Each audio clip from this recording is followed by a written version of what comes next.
ત્યારબાદ ચાલતા વિવાદોને કારણે અમે લગ્ન કરાવી ન શકીએ એમ તે લોકો દ્વારા સોશિયલ મીડિયા પર જાણ કરવામાં આવી હતી, જેની અમને કોઈ જાણ એ લોકોએ કરી નથી અને આ રીતે એ લોકોએ પીછેહટ કરી લીધી છે.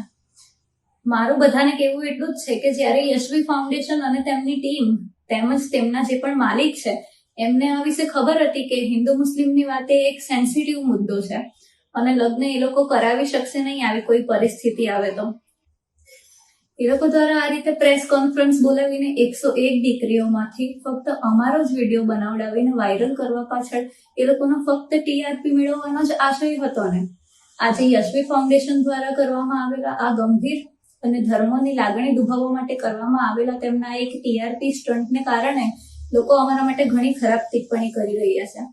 ઘરની બહાર નીકળવું અમારું મુશ્કેલ થઈ ગયું છે, તેમજ અમારી આબરૂ પણ લાંછન લાગી રહ્યું છે, જેના માટે સંપૂર્ણપણે જવાબદાર તો યશવી ફાઉન્ડેશન જ રહેશે. મારી ફક્ત લોકોને એટલી જ નમ્ર વિનંતી છે કે આમાં ટીઆરપી મેળવવા માટે યશવી ફાઉન્ડેશને અમારો ઉપયોગ કર્યો છે અને આવી દુવિધામાં મૂકીને પીછેહટ કરી છે.